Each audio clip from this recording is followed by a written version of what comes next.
Bom, boa noite a todos. Eu sou Vilena Teles, para quem não me conhece, é um prazer estar aqui com vocês, nossos clientes, participantes aqui do nosso canal do YouTube, do Ápice Investimentos. Mais um dia de um bate-papo com o gestor, trazendo aqui grandes gestores, grandes nomes, para que vocês conheçam, para que a gente converse sobre cenário, perspectivas, tudo isso que está acontecendo, quais os impactos na alocação de recursos dessas casas. E hoje o nosso convidado é Bruno Donadio, da Actas Asset. Bruno, muito obrigada pela tua presença.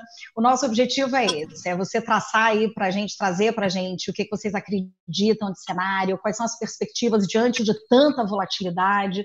A gente tem visto 2019, a gente viu 2019, vocês campeões aí de audiência e de rentabilidade, né? Então, ganharam aí prêmios como melhores gestores de 2019. E a gente começou o ano com o coronavírus, com essa tragédia, a pandemia, e trazendo impactos bastante negativos, né, para o fundo, para a cota do fundo, para o cotista, que entrou já como uma experiência dele no mercado de renda variável aí para 2020. Então, hoje o nosso bate-papo vai ser sobre isso. Eu quero conversar com você para que você traga para a gente o cenário que vocês têm traçado, as perspectivas daqui para frente, como que está a gestão do fundo do Actas Selection, o que vocês têm feito e quais as perspectivas aí para os próximos meses. Muito obrigado pela tua presença, Bruno. A bola é com você um pouquinho. Tá bom, tá joia. Não, legal. Obrigado a vocês aí pela oportunidade, né, por reunir um grupo aí de clientes e investidores para a gente poder bater esse papo. Primeiro, me apresentar, né? Meu nome é Bruno Donadio, sou sócio e analista aqui da Equitas, né? Eu estou aqui há 12 anos na casa, né? Já passei por outras crises antes aqui junto com o time.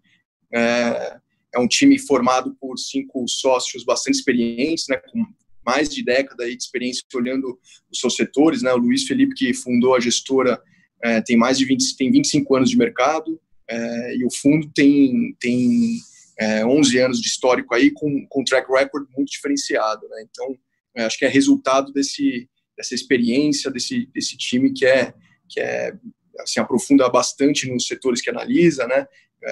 Tem muita experiência e já viu os setores que olha em vários momentos, né?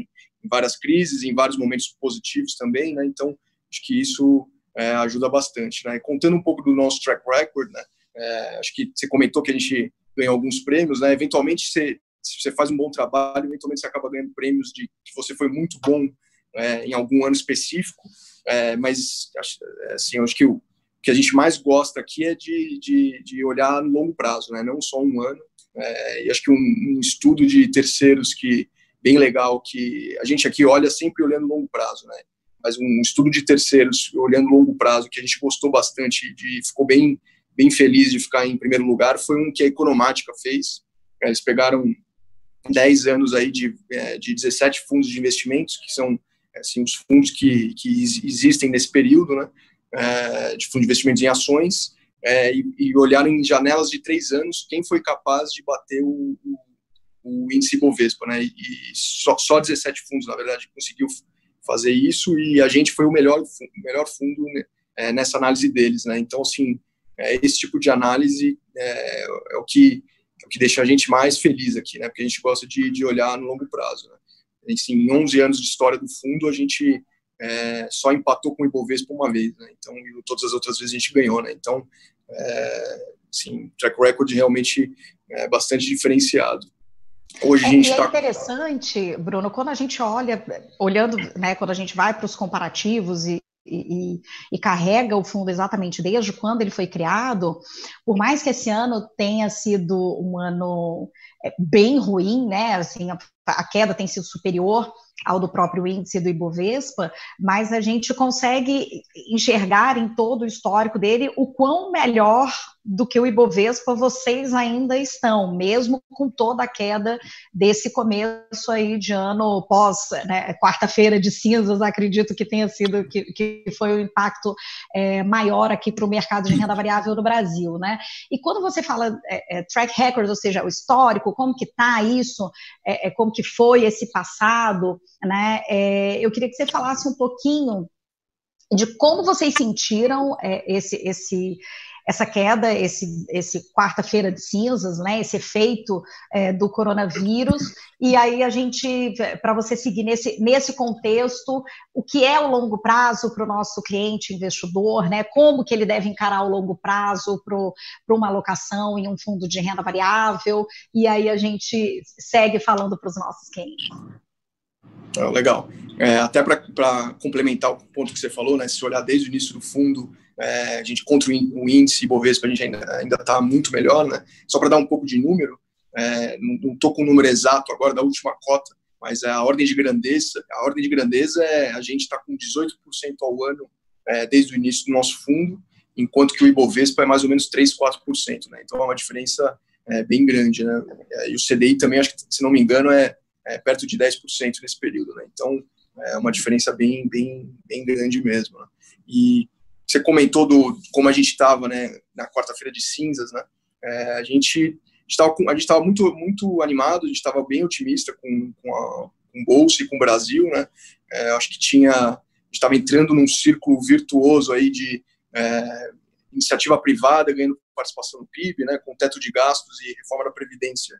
Você deveria haver um crowd-in, né, que é o PIB público perdendo relevância em relação ao PIB privado, que para o longo prazo isso é uma diferença absurda de produtividade para um país, né, e renda e PIB depende só de produtividade, né, consequência da produtividade.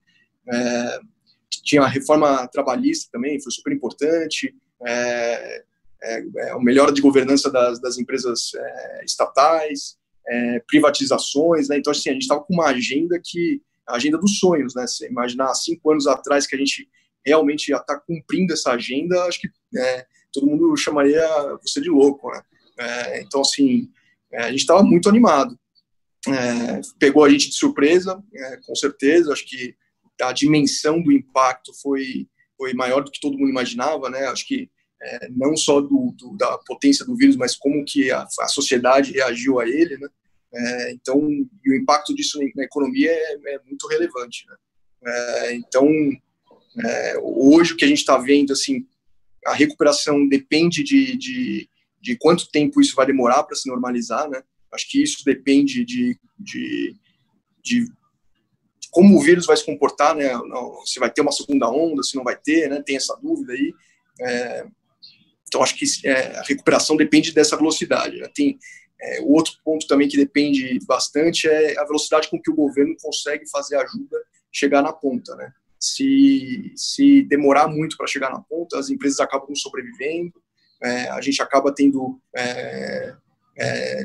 rupturas, né, na cadeia de mão de obra, né? E isso pode ser bem relevante aí para a recuperação econômica, né? Acho que se demorar muito, pode ser bem mais profundo do que se for rápido, obviamente, né? Acho que tudo depende da velocidade que recuperar. Alguns sinais que a gente tem visto aí que a pandemia está muito mais avançada do que os números oficiais sugerem. A gente tem acompanhado vários boletins do Ministério da Saúde. Um deles mostra que as internações no Brasil por problemas respiratórios já está subindo há muito tempo. Então, assim, acho que o coronavírus está aí há bem mais tempo que as pessoas imaginam. Agora o número de casos positivos começa a subir bastante, porque pela primeira vez está testando, né? Antes você só conseguia testar no Einstein, né? Se você chegasse no Einstein lá com problema respiratório, o Einstein ia te testar. Mas era só essa situação, né? No nosso mundinho aqui minúsculo, né?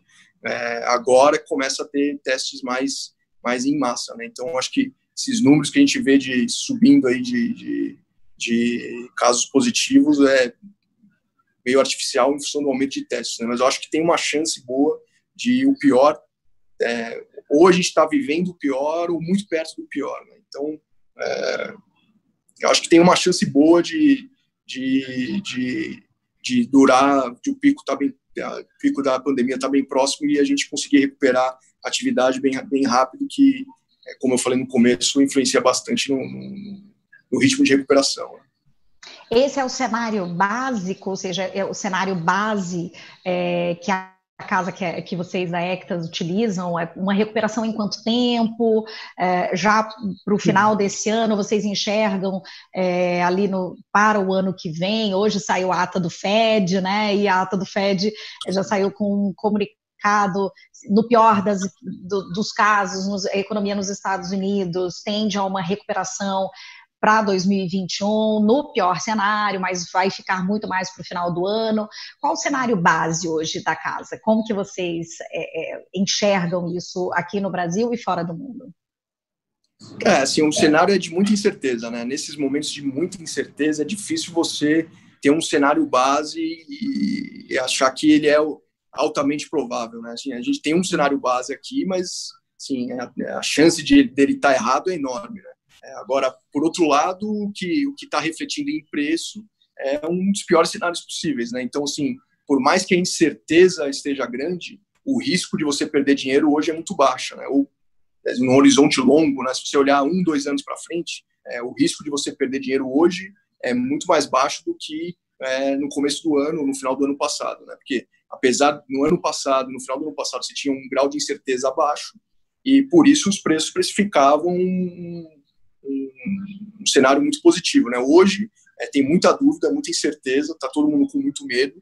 Nesses momentos a margem de segurança aumenta muito, né? Então, assim, independente de ter um cenário base ou não, que você acredite que seja altamente provável, que eu acho que quem vier aqui responder um cenário base e acreditar que ele é altamente provável, eu acho que está sendo ou mentindo ou ingênuo, né? Então, o grau de incerteza é alto, mas, por outro lado, a margem de segurança eu acho que é muito, muito boa, né? O risco de perder dinheiro hoje parece bem baixo, né? Acho que toda crise ela tem similaridades, né? Assim, quando você vive a crise, parece que ela não tem fim, parece que ela não vai acabar, parece que só vai piorar, e conforme vai desenrolando, obviamente, a sociedade encontra soluções para a crise, cada crise tem a sua razão, né? Então as soluções são diferentes, mas vai encontrar a solução, a gente vai sair disso. Daqui 1, 2 anos eu tenho certeza absoluta que quem investiu vai ficar feliz e quem não investiu vai olhar para trás e falar, poxa vida, teria sido um bom ponto de entrada. Deveria ter entrado, né? O que a gente já viveu outras crises, né? Quando o auge e a mais recente, 2008, a gente sempre tem esse comportamento depois, né? O comportamento enquanto investidor que não aproveita essa liquidação, né, digamos assim, porque os preços aqui no Brasil dos ativos, né, foram reduzidos ali a metade, pelo menos, o índice pelo menos está ali na casa dos 35%, né, de desvalorização. E o que a gente sempre vê no comportamento do investidor é que passado 1 ano ou 2 anos, como você falou, e sempre são esses picos, 1 ou 2 anos, né, esses preços eles voltam ao normal dependendo da velocidade que a economia volte ao normal. E aí sempre vem aquela angústia de, putz, perdi, deveria ter entrado, né?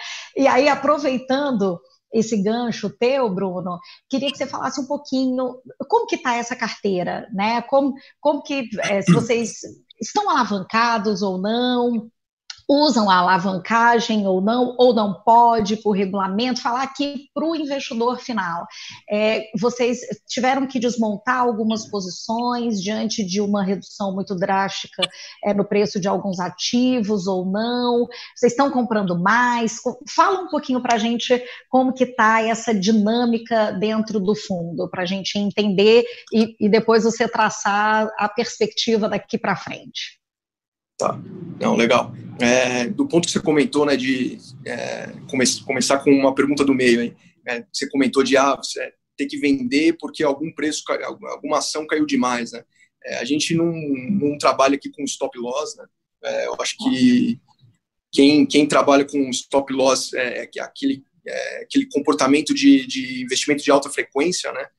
Então, assim, ele sabe que ele faz apostas para daqui 2 semanas, ele acha que o mercado vai ficar mais otimista ou menos otimista daqui 2 semanas, só que a chance dele errar é muito grande, então ele tem que, quando errar, perder menos do que quando ganhar, né? Então, as perdas você acaba tendo um stop ali, que dali você não passa, e quando ganha, você deixa essa posição andar. Só que, assim, esse é um jogo muito difícil de fazer, honestamente.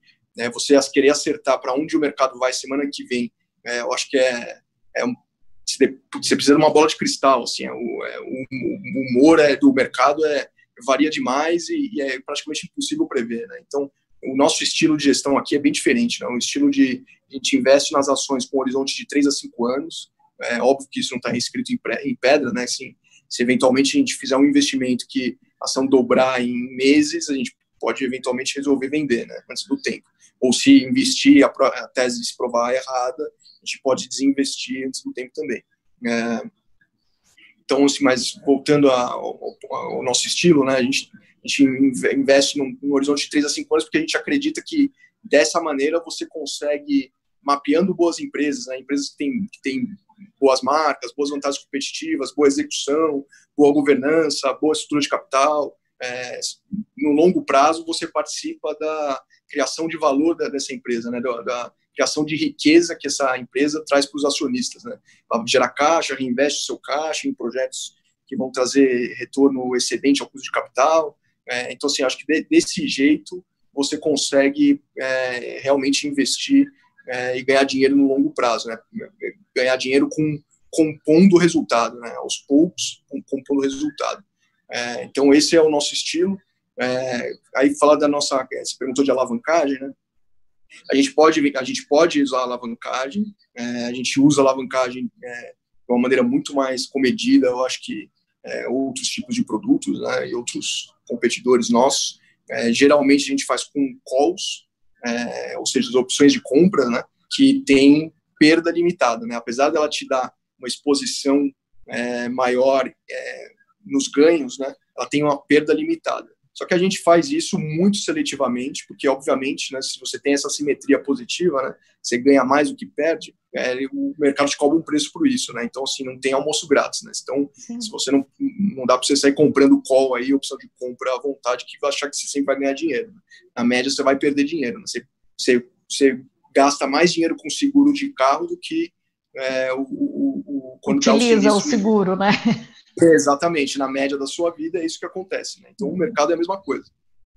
Então, mas sim, a gente eventualmente acaba usando alavancagem em alguns momentos específicos, mas a maior parte do tempo a gente usa derivativos para proteção, não para alavancar, até o contrário, para fazer proteção, né? No começo da crise a gente tinha algumas proteções, né? A gente estava comprado em opção de venda, puts. No começo da crise já a volatilidade, né, que é uma medida de quão caro é esse seguro, né? A volatilidade disparou, então esse seguro estava muito caro, a gente resolveu vender esse seguro, e durante a crise o que a gente acabou fazendo a gente estava com esse seguro que a gente vendeu e estava 100% alocado em ações. O que a gente fez foi, essa aqui é uma crise grande, as pessoas, pelo visto, vão se trancar em casa como aconteceu em outros lugares do mundo, vamos reduzir um pouco a exposição, vamos fazer um pouco de caixa para eventualmente usar esse caixa para oportunidades que vão surgir no pior momento da crise. E sempre acontece isso, né? Assim, você tem empresas que, como você comentou aí, né, tem muito fundo que usa stop, né? Quando o cara stop, ele stop qualquer coisa, independente do preço, independente se o preço está descolado, quão descolado o preço está do fundamento, né? Então, nesses momentos de histeria, né, de pânico do mercado, sempre surgem excelentes oportunidades. Então, a gente se preparou fazendo 20% de caixa. A maior parte desse caixa veio da Petrobras, né, a maior posição que a gente tinha no fundo era comprada em Petrobras, a gente vendeu a posição inteira, e depois a gente foi recompondo o portfólio ao longo das últimas semanas aí, e hoje a gente está 96% alocado, 96% alocado. Dentro dessa alocação de 96% do patrimônio, né, em posição em ações, como que está a diversificação? Como que vocês utilizam a diversificação dentro da carteira do fundo? Tem concentração em ativos? Não tem? Fala um pouquinho para a gente entender como que é a carteira do Equitas dentro da diversificação. Tá. A gente sempre busca diversificar, por razões óbvias, né? A gente não tem bola de cristal, então a gente não sabe qual é a tese que vai se provar mais correta, então a gente tem que diversificar. A gente geralmente tem entre 20 e 25 papéis, hoje está mais perto de 25, mas a gente não busca assim, eu preciso ter uma distribuição de setores parecido com o índice ou parecido com a economia. Não, a gente não tem assim um target que a gente está sempre buscando de diversificação. A gente quer estar diversificado, mas a gente não usa amarras, né? Acho que se você se obrigar a ter uma diversificação que tenha uma distribuição parecida com o índice, você acaba criando amarras para a sua gestão que não precisa, né? Eu acho que tem que ser muito de acordo com as oportunidades que você enxerga, né? Então, hoje a gente está bem distribuído aí em setores, a gente tem um pouco de utilities, tem um pouco de malls, shoppings, né? Tem uma empresa de saúde, Notre Dame Intermédica, que é a maior posição do fundo hoje, 10%, perto de 10%, 9% e pouco. Então, assim, estamos bem distribuído, assim, distribuído, mas não é, de novo, não é assim uma distribuição forçada que enrijece a gestão, né? A gente busca encontrar empresas que a gente tem convicção que vão navegar bem em todos os momentos, né? A gente sempre investe em empresas que a gente acredita que vão sobreviver em momentos ruins e que a hora que o momento ruim passar, ela vai acabar ganhando market share, né? Ela vai crescer em cima dos competidores, e nos momentos bons ela vai ter um retorno acima da competição, né? Então esse é o tipo de empresa que a gente busca investir. Agora, sim, por outro lado, também não tem muita gente que investe assim, eu invisto em empresas de qualidade, mas acaba tendo alguns preconceitos com os setores, né? Assim, a gente acaba investindo em setores às vezes vistos como difíceis, e são difíceis mesmo, por exemplo, aéreas e no setor de incorporação, a gente investe em Azul e em EZTEC. São dois setores super complicados, até por isso o preço das ações refletem essa dificuldade, né, e esse preconceito também dos players do mercado, e por isso que você acaba conseguindo investir em empresas boas, diferentes da sua competição, num preço atrativo. Legal. Bom, quero convidar todos, já começamos a receber aqui perguntas, né, e convidar os participantes aqui do nosso canal e os nossos clientes para que perguntem mesmo. Eu acho que nada melhor do que ter o dono do negócio, né, Bruno, para a gente estar conversando. Então, quero aproveitar que já começaram as perguntas para a gente fazer bastante perguntas, tirar todas as nossas dúvidas aqui com o Bruno. Primeira pergunta, Bruno, que a gente recebeu aqui do nosso chat, na sua visão, existe algum setor que seja o mais promissor pensando no pós-crise? Como que vocês enxergam isso setorialmente? Aí eu acho que a gente já pode abrir, né, para você comentar sobre isso. E se vocês têm posicionamentos, eu sei que você falou que não existe nenhum parâmetro, não é engessado a diversificação da casa em relação aos papéis, mas diante dessa crise, se vocês enxergam, como que vocês enxergam isso setorialmente? Se tem algum setor que vocês estão dando aí como preferência, que vocês acreditam que seja o mais promissor depois aqui da crise? Tá. Acho que o setor que vai recuperar antes, né, acho que depende muito do que eu comentei no começo, né, se a atividade vai recuperar rápido. Acho que os setores cíclicos domésticos, né, dependentes de consumo discricionário, esses tendem a recuperar muito antes. Agora, se for uma recuperação mais lenta, eu acho que aí vão ser as empresas que acabarão sofrendo muito, mesmo tendo previsibilidade alta de receita. Aí é o caso de, por exemplo, empresas de infraestrutura, empresas de utilidades públicas, né, saneamento, energia. Então, assim, eu acho que ainda está muito cedo para querer traçar um cenário de qual setor vai recuperar antes, né? Eu acho que tem alguns setores, óbvio, que por definição demoram um pouco mais, né? Eu acho que o setor aéreo, o setor de turismo, acho que acaba demorando um pouco mais até as pessoas voltarem a ter confiança de se aglomerarem e quererem viajar, né, para fora, principalmente. Eu acho que, mas assim, também é por isso que são as que mais caíram também, né? Então, não necessariamente você vai perder dinheiro por ser o setor que vai demorar mais para recuperar. Mas assim, eu acho que está muito incerto ainda. Eu sei que é uma resposta frustrante aí para quem está querendo ouvir, né? Mas parece sabonete, né? Mas a verdade é que assim, a gente está no olho do furacão, né? A incerteza é muito grande, né? De novo, incerteza não é igual risco de perder dinheiro, né? Então, o risco de perder dinheiro é baixo, mas a incerteza é muito grande. Mas só para falar assim um pouco para não ficar tão no vazio assim, falar um pouco do que a gente fez. Então, né? A gente saiu totalmente de Petrobras. Acho que ali teve, além ali teve dois Black Swans, né? Teve o cisne negro, né? Teve simplesmente queda de demanda pelos motivos óbvios que a gente está vendo, né? E ao mesmo tempo a gente viu uma briga entre um príncipe árabe e um déspota russo para saber quem que vai levar o preço do óleo mais para baixo, né? E brigando com os Estados Unidos.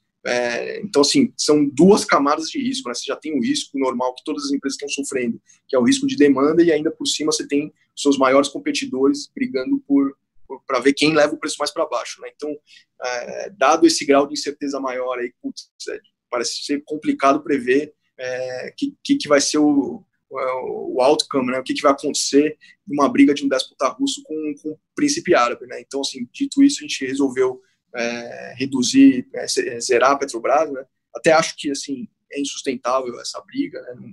Nunca dura para sempre, né? Óbvio, isso vai levar à quebradeira da indústria americana, que depende de um preço mais alto, né? O shale gas, né? Ele tem um custo de extração do óleo ali muito mais alto, então essa indústria vai quebrar nesses níveis de preço, que acaba levando o preço para cima, né? Então, assim, acho que não dura muito tempo, só acho que está o grau de incerteza versus o preço que a gente estava enxergando naquele momento, a gente via outras oportunidades boas, né? Não, acho que quem investir em Petrobras agora vai ganhar dinheiro também, a gente só acabou achando que tinha outras oportunidades. Essas outras oportunidades que a gente fez, a gente já tinha Iguatemi, que era uma empresa, um investimento grande que a gente tinha aqui no portfólio, a gente acabou investindo em Multiplan também. De novo, assim, acho que esse é um setor que sofreu muito, que tem um tema aí meio feio, né? Meio uma nuvem negra aí em cima do tema shopping center, né? Primeiro porque demanda em shopping center depende, por definição, de aglomeração, né? Todo mundo se aglomera num shopping, então acho que tende a demorar um pouco mais para recuperar. E poder de renda, né? E poder de renda, poder de compra, né? Poder de compra também é muito importante. Aí como qualquer outro consumo discricionário, né? E o outro ponto é o e-commerce, né? Acho que já tinha uma nuvem negra de e-commerce em cima dos shoppings aqui no Brasil, né? Acho que tem muito das ações no Brasil e no mundo inteiro, na verdade, né, o preço é meio que definido pelo investidor estrangeiro, muitas vezes, porque é o dono do maior capital, né? E lá fora a gente viu que muitas empresas de shoppings americanas sofreram demais, né? E sofreram demais porque, assim, a penetração de shopping center por habitante nos Estados Unidos é 15 vezes maior que no Brasil, né? Lá para dar uma ideia de dimensão, né? Nos Estados Unidos tem 1 metro quadrado de shopping para cada habitante.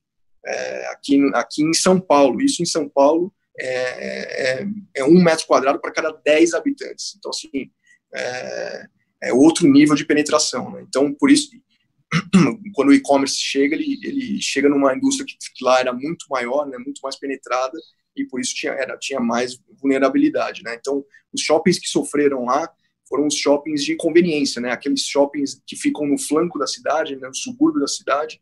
Os Estados Unidos tem muito aquele modelo de várias cidades de 500 mil habitantes, todas muito próximas umas das outras, e no meio dessas cidades você tem sempre aqueles shoppings a céu aberto, que eles chamam, né? Que vai ter lá um Subway, um Super Target, uma loja de ferramentas. Esse shopping sofreu pra caramba, né? Agora você pede tudo na Amazon, chega no dia seguinte ali, você não precisa se deslocar para um shopping distante. Então, assim, esse foi o perfil de shopping que mais sofreu nos Estados Unidos. Se você olhar os shoppings mais parecidos com os shoppings brasileiros, e de novo, mais parecidos, mas não é igual ainda, né? Shopping no Brasil tem muito entretenimento, tem muito experiência, né? Você tem restaurantes. Lá fora, aqui no Brasil, entretenimento, experiência e serviços é mais ou menos 30% da receita de um shopping. Lá fora, os shoppings mais parecidos com os brasileiros, esse número é perto de 10%. Então, assim, e mesmo se você pegar esses shoppings aí, eles foram muito bem durante esse momento que o e-commerce aumentou uma penetração enorme nos Estados Unidos, né? Então, acabei falando demais aqui para responder do porquê que shopping acaba por que tem uma nuvem negra em cima do tema shopping e por que ele acaba sendo um bom investimento, né? Porque isso está refletido nos preços, né? Então shoppings foi outro que a gente acabou aumentando, a gente aumentou um pouco de Multiplan, e outro tema que a gente acabou aumentando bastante foram algumas empresas de utilities, né?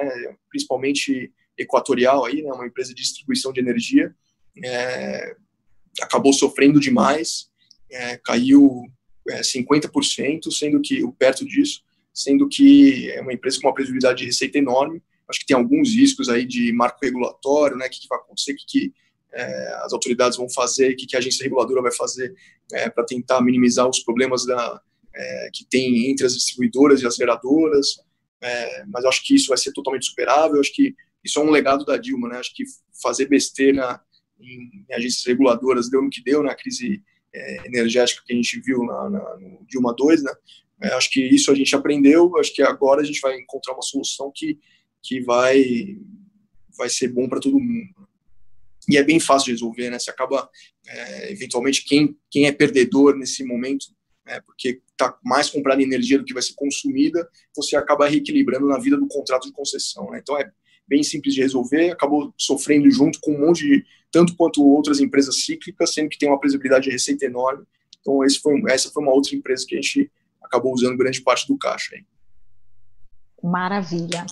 Bom, o que você pode falar mais para a gente dentro desse caixa reorganizado, dessa distribuição de carteira, essa diversificação que vocês fizeram, daqui para frente, né? O que vocês esperam diante dessa assimetria que você falou que, como a queda de preços foi muito grande, as empresas que vocês têm dentro da carteira são empresas de bom fundamento, mas que o preço caiu bastante.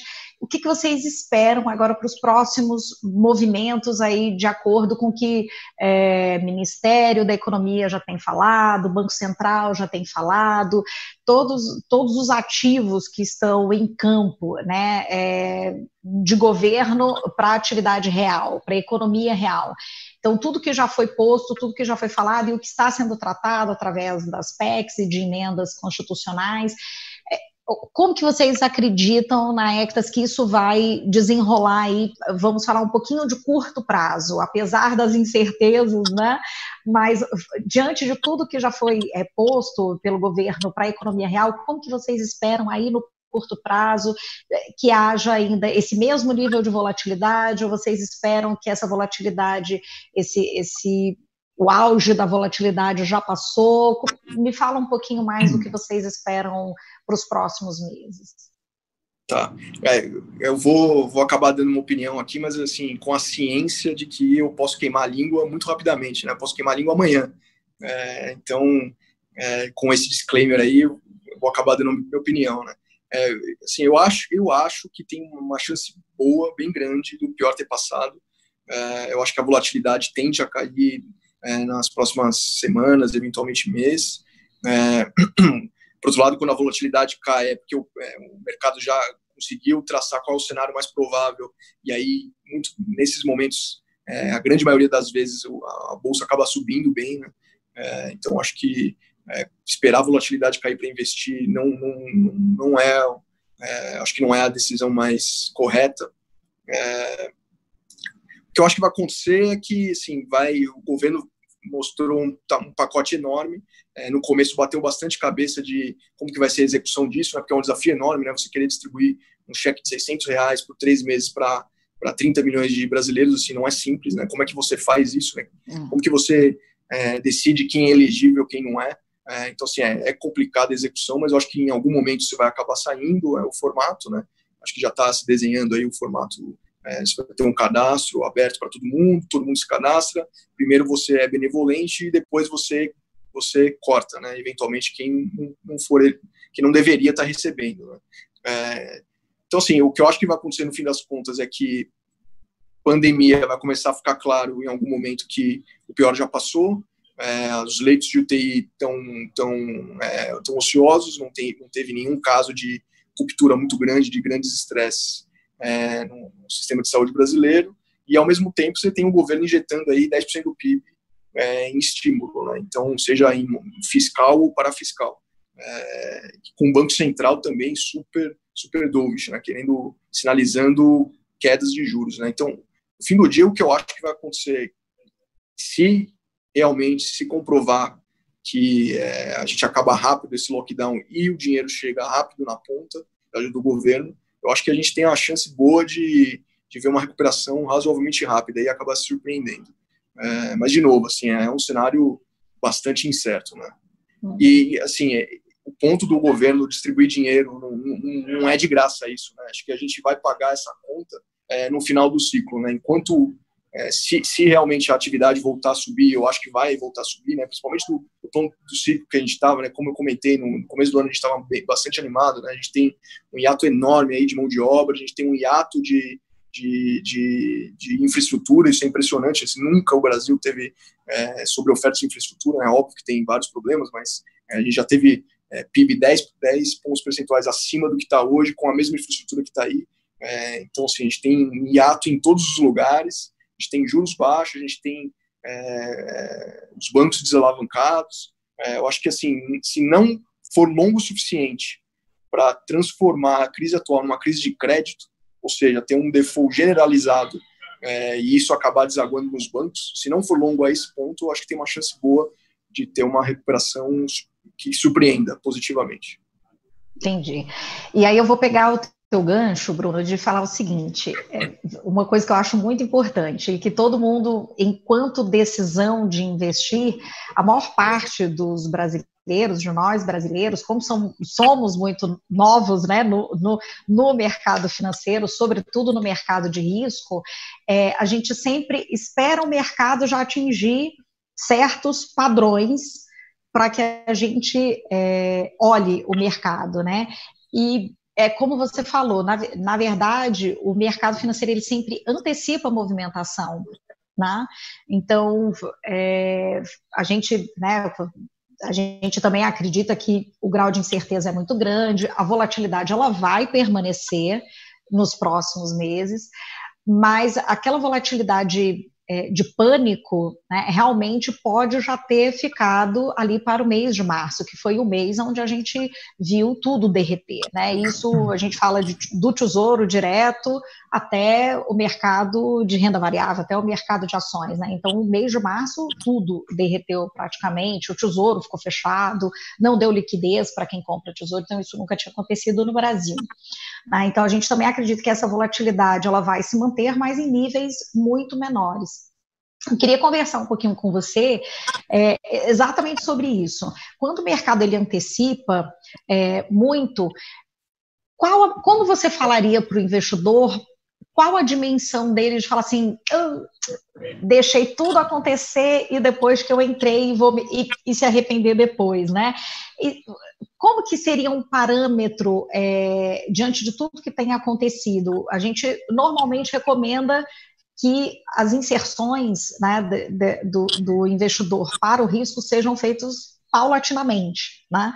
Mas nesse momento, dados os preços e a gente confia numa gestão como a de vocês, que são profissionais para olharem esses setores e olharem as empresas, avaliarem e analisarem essas empresas, né? Como que você daria essa dica? Como que você falaria para o investidor normal? Como que ele olhar diante de uma crise, qual que seria o melhor olhar para o investidor dentro de toda essa pandemia, para ele se sentir confortável na entrada no risco, né? Para ele não perder esse vértice ali dessa subida, não perder tanto, né? Não entrar depois que tiver tudo maravilhoso, né? Porque, como você falou, teremos questões a serem resolvidas lá na frente por conta de todos esses pacotes, né?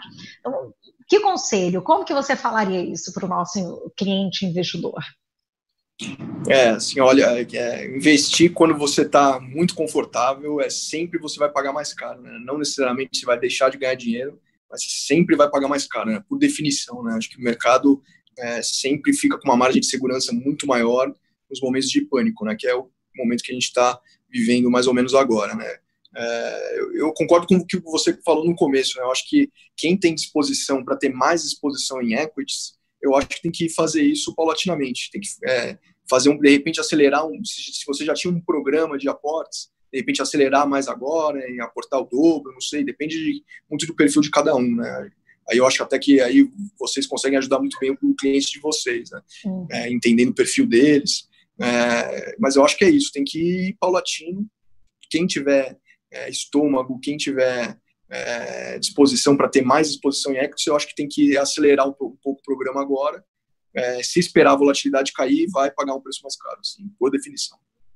Perfeito. Outra perguntinha que veio aqui da Carolina, Bruno, como que vocês enxergam o setor bancos, as ações de bancos? A gente viu aí desde 2019 sofrerem muito, né? Qual a participação desse setor na carteira do Ectas e como que vocês enxergam esse setor daqui para frente com toda essa disrupção que teve ao longo de 2019 nos grandes bancos, né? No setor como um todo aqui no Brasil? Tá. Não, bancos a gente sempre teve, antes da crise, aí, né, uma visão bem cautelosa em função de preço combinado com alguns riscos. Né? A gente vê risco de... acho que os bancos, no momento da crise lá de 2015, 2016, né, para não perder lucro, todos foram para tarifa. Né? Todo mundo querendo aumentar receita de serviço. Né? Todos os bancos fizeram esse movimento. Acho que todo mundo sentiu isso na pele, né? Fundos aí com 5% de taxa de administração para comprar CDI, própria tarifa do banco, né, quem tem empresa.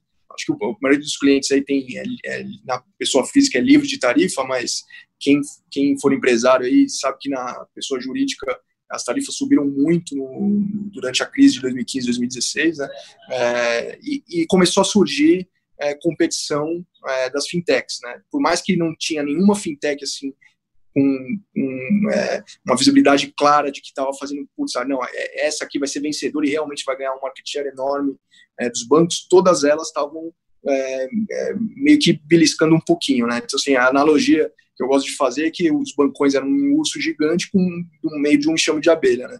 Não tem nenhuma abelha sozinha que vai derrubar o urso, mas eu acho que todas vão fazer pequenos estragos, né? E o que a gente via era que tinha muito capital fácil para essas empresas de fintechs, né? E tinha um ponto também que as grandes barreiras de entrada dos grandes bancos, que foram no passado grandes barreiras de entrada, acabaram se tornando desvantagens competitivas. Né? Então, você ter uma rede de agências com uma capilaridade enorme será uma barreira de entrada enorme. Né? Primeiro que demora, leva tempo, segundo que demanda muito capital. A outra grande vantagem competitiva era investimento em tecnologia de informação. Você tinha a sede do Unibanco, era até engraçado, o Unibanco levava os analistas para conhecer o prédio onde ficava o centro de processamentos do banco. Né? Hoje você tem banco como software as a service, do mesmo jeito que você assina lá Office 360, você pode assinar um banco software as a service. Você paga uma mensalidade ali e tem alguém que te dá uma solução pronta para você ter um core banking, né? Então, assim, e isso dá uma agilidade muito maior para quem tem um sistema leve, novo, contra os grandes bancos que tinham um sistema legado enorme, né? Então, assim, só para dar uma dimensão de que isso quer dizer, né? Cada projeto novo que você tem que plugar no Itaú, 70% do tempo que é dinheiro, né, do tempo de desenvolvimento, é gasto em compatibilizar esse produto novo com todo o sistema legado do banco. Né? Então, assim, olha o quanto que o banco perde de agilidade e dinheiro. Né? Então, assim, essas vantagens competitivas passaram a ser desvantagens competitivas. Né? Até um exemplo, o C6, né, aquele pagamento que o C6 faz por SMS e que o Itaú fez o IT, o C6 fez, se eu não me engano, até um trocadilho, eu acho, em 6 semanas com uma equipe de 6 pessoas, enquanto o Itaú levou 12 meses com uma equipe de 200 pessoas e estampou na capa do Valor, mostrando o sucesso que eles tiveram. Né? Então, só para dar uma ordem de grandeza aí do desafio dos grandes bancos. Né? Agora, por outro lado, agora o preço mudou totalmente. Né? Assim, teve 2 efeitos agora. Né? O preço é outro, está muito mais barato, e, ao mesmo tempo, o capital fácil para essas fintechs, por um bom tempo, vai demorar a voltar a ter. Né? Um dinheiro abundante para as fintechs, acho que vai demorar um tempinho para voltar. Então, assim, melhorou muito, a simetria para bancos melhorou muito. A gente não tem investimento em bancos aqui nos grandes bancos, no fundo. A gente tem outros bancos, a gente tem BTG, acho que é um banco que tem uma opcionalidade aí de eventualmente desenvolver o digital, junto com um preço bem mais baixo, e eu acho que tem uma mudança estrutural no Brasil aqui, que essa não vai mudar, por mais que a crise possa embarrigar 6 meses, eventualmente 1 ano para frente, que é o desenvolvimento de mercado de capitais. Eu acho que essa mudança estrutural veio para ficar. Né? Acho que você tinha o CDI lá que que dava ganho de capital com liquidez diária garantido pelo Tesouro, ninguém pensava em investimento, né? Todo mundo colocava no CDI porque não precisava pensar em nada, né? Acho que agora, com o fim dessa realidade, todo mundo tem que pensar em investimento, né? Acho que assim, essa live com investidores, acho que sim, isso não existiria há 5 anos atrás com CDI a 15%, né? Então, eu acho que o desenvolvimento de mercado de capitais no Brasil eventualmente pode ter atrasado um pouco, mas ele vai acontecer. E o banco BTG, ele é um banco que está super bem posicionado para se aproveitar desse momento, né, para surfar essa onda, né, um banco de atacado, é um banco de investimento, então acho que eles estão bem posicionados para surfar essa onda, né. Maravilha, perfeito.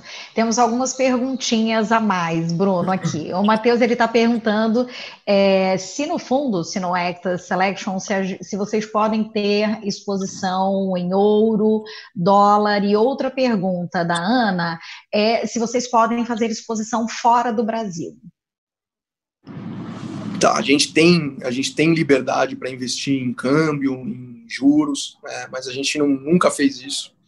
A gente acho que a gente acaba focando muito no nosso círculo de competência, onde a gente acha que a gente consegue ter diferencial, né? Aqui a gente tem, como eu falei no começo, a gente tem uma equipe de sócios e de analistas bastante experientes que olham os setores que analisam há décadas, né? Então acho que aqui a gente consegue desenvolver no investimento em ações que a gente é próximo, a gente consegue desenvolver um diferencial analítico bem importante. Em juros, câmbio, essas coisas, eu acho que câmbio putz, eu posso até estar sendo maldoso agora, mas câmbio é cemitério de economista, né? Ninguém sabe para onde vai o câmbio, né? O câmbio tem tantas variáveis e é muito difícil prever, né? Você até consegue fazer contas de o que é o câmbio justo hoje, mas o câmbio justo hoje, assim, se o humor do mercado é outro, vai descolar do câmbio justo hoje, né? O câmbio justo hoje, na conta da maioria dos economistas, entre 4,70 e 4,80, chegou a bater 5,30, né?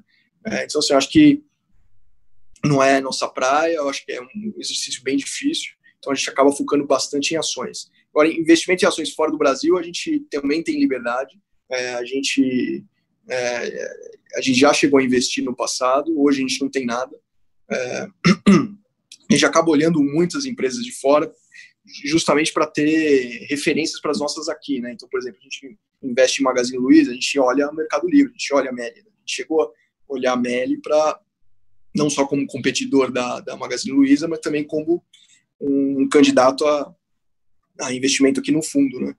Acabou não passando no comitê em função de preço, mas é um case que a gente está super próximo.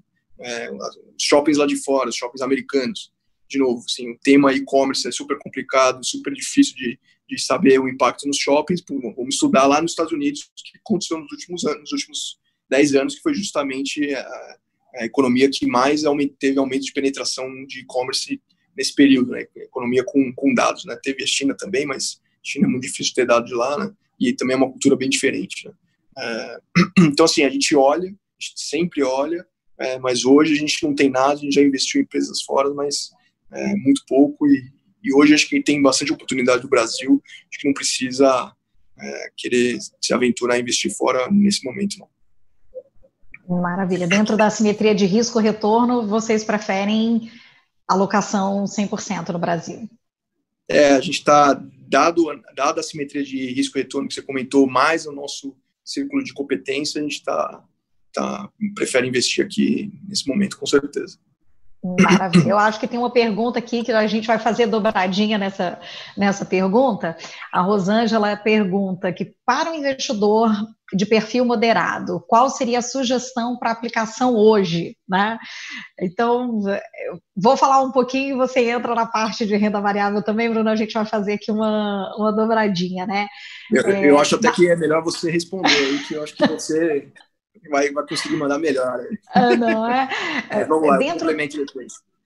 Maravilha, perfeito. Dentro de uma alocação de perfil moderado, o que a gente sempre recomenda é entender o momento de vida, o seu momento de vida, Rosângela, saber os próximos passos, quais são os seus próximos sonhos, o que você tem pela frente, entender o tamanho da sua carteira de investimentos, né? Então, a assessoria, ela serve exatamente para isso, para que a gente personalize cada momento de cada investidor. Grosso modo, que a gente pode falar diante de uma crise, né, de uma pandemia que a gente está vivendo, é que os níveis ali de alocação para mercados de alto risco, eles passaram por uma revisão. E passaram por uma revisão dada a indefinição e a incerteza que a gente tem conversado aqui na nossa reunião, no nosso bate-papo com o Bruno.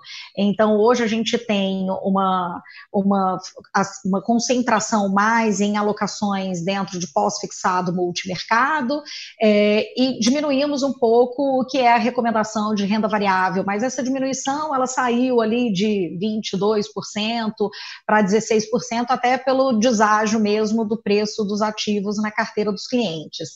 Então, o que a gente entende como um perfil moderado é, primeiro, o quanto que você pode destinar dentro do seu portfólio de investimentos para um alto risco e que você possa pensar nesse alto risco num movimento de longo prazo. Então, como o Bruno falou, longo prazo, quando a gente olha o mercado de renda variável, a gente sempre vai enxergar esse longo prazo como 10 anos, 8 anos, né? Então, é realmente uma construção de um dinheiro que vai trabalhar para você lá na frente. Então, não tem como, através de instrumentos como fundos de investimentos em ações, você querer fazer timing em renda variável, né? Então, a gente acredita, sim, na utilização desses produtos, mas como alocação de longo prazo. Então, grosso modo, você ter caixa, assim como um fundo de investimento faz, para que você aproveite as oportunidades de mercado, dado que a gente ainda pode ver maiores quedas, né? A gente pode ver o mercado ainda bastante instável nos próximos meses.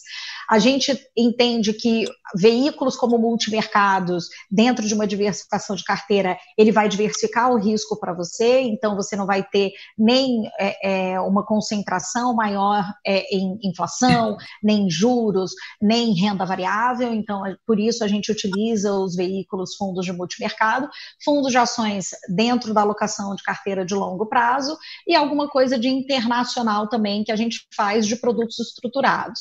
Então, grosso modo, a gente tem ali mais de 50% dentro de multimercados e renda fixa, e a gente está dentro de alocações ali na casa dos 14%, 16% em renda variável. E aí, renda variável, entra o Ectas, né, Bruno, como um dos veículos que a gente gosta muito, campeão. Aí, no começo, como a gente falou, quando a gente olha desde quando o fundo existe, é uma diferença muito grande do que vocês conseguiram de prêmio acima do Ibovespa, né? Esse gráfico ele é muito relevante, mesmo com o ano de 2020. Então, é uma diferença que é muito grande. E aí, falando de renda variável, fala um pouquinho aqui para a Rosângela o que seria uma diversificação para ela, Bruno. Acho que o portfólio da Equitas já é diversificado o suficiente. Ah, muito bem, né? Até porque vocês são um fundo que tem uma carteira considerada bastante diversificada. 25 ativos dentro de uma carteira de um fundo de ação é uma carteira muito diversificada, né? A gente tem alguns veículos que têm uma concentração muito maior, né, do que isso. E outra perguntinha aqui do Paulo: com as mudanças de hábitos que vão ocorrer, como delivery, quais os setores poderão tirar proveito disso, na visão de vocês? O que vocês acham, quais serão esses setores? Eu acho que tem alguns setores que já estavam numa tendência, né? Eu acho que não tem grandes rupturas, né? A gente está vivendo um momento aqui a gente teve uma ruptura muito grande no nosso dia a dia, na nossa rotina, mas ela acaba voltando para uma tendência. Eu acho que coisas que já haviam uma tendência, essa ruptura de curto prazo, ela pode acelerar essa tendência, né? Mas eu não acredito... Alô? Tá me ouvindo? Desculpa. Sim. Mas eu não acredito que, assim, você vai ter rupturas de hábitos, né? Eu acho que vai acelerar um pouco mais o e-commerce. Eu acho que, eventualmente, quem não tinha desconforto em usar e-commerce dentro de casa acabou sendo obrigado, viu que funciona e eventualmente pode ir usando mesmo depois da pandemia, né? Mas assim, eu acho que grandes rupturas eu acho difícil. Assim, o próprio setor aéreo, né, que eu acho que é o mais o que parece ser mais impactado, né? Mas eu lembro de ter ouvido isso nas Torres Gêmeas, né? Quando teve o atentado das Torres Gêmeas, eu lembro de ter ouvido que nunca mais ninguém ia querer voar, ou que a demanda ia estruturalmente ser menor. nunca se voou tanto no mundo, né? Então, eu tendo a trucar, assim, grandes mudanças de hábito, mas eu acho que coisas que já estavam acontecendo podem ter sido aceleradas, né? Então, acho que essa dos aplicativos, eu acho que é uma, né? Mas eu acho que também os aplicativos viveram uma bolha aí de capitalização, né? Se tinha dinheiro dinheiro estatal japonês injetando em startups, assim, não podia dar certo, né? Não podia funcionar. Então, acho que tem alguns ajustes aí, né? A gente ficava brincando aqui no escritório, a gente tinha o cashback do Rappi, era o venture capital dando dinheiro para a pessoa física, né? Então, se comprava R$100, ganhava 50 de volta, não sabia nem bem porquê, né? Então, acho que tem vários efeitos ao mesmo tempo, né? Mas eu acho que coisas que já estavam na tendência acabam sendo reforçadas, mas acho que não tem grandes rupturas. Maravilha. Bruno, a gente está entrando aqui nos nossos minutinhos finais, tá? Quero que você faça um resumo do Ectas, quero que você aproveitar esse momento com você, te agradecer o teu tempo. Eu sei que nesses momentos aí de crise é muito louco, é muita loucura, é muito evento, vocês têm que estar no mercado. Então, primeiramente, eu quero te agradecer a tua presença aqui, esse tempo de estar com a gente, com os nossos clientes, com os participantes aqui do nosso canal. Quero agradecer a presença dos nossos clientes e dos participantes. Assinem o nosso canal, façam a inscrição, porque a gente vai ter muito material de qualidade daqui para frente, que é só o começo. A gente está só no começo disso tudo. E, Bruno, eu queria que você fizesse aí suas considerações finais, um resumo para o nosso cliente, né? Ele tem que sair do Ectas, ele tem que colocar mais dinheiro no Ectas. Queria que você fizesse essas considerações finais aí para a gente. De consideração final, o que eu queria passar é uma mensagem de tranquilidade. Assim, eu acho que as crises acontecem, eu acho que a gente nunca viveu tanto tempo sem crise, né?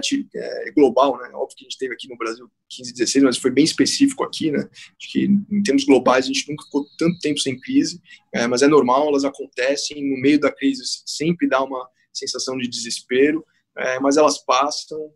Acho que tem que ter tranquilidade. Queria passar uma mensagem de que o time aqui já viveu isso várias vezes juntos, já viveu isoladamente também, cada um antes de formar a Ectas, né? O Luiz que é o fundador da Ectas, tem 25 anos de mercado, já passou por um monte de crise, né? Lá nos anos 2000 era uma crise por ano, né?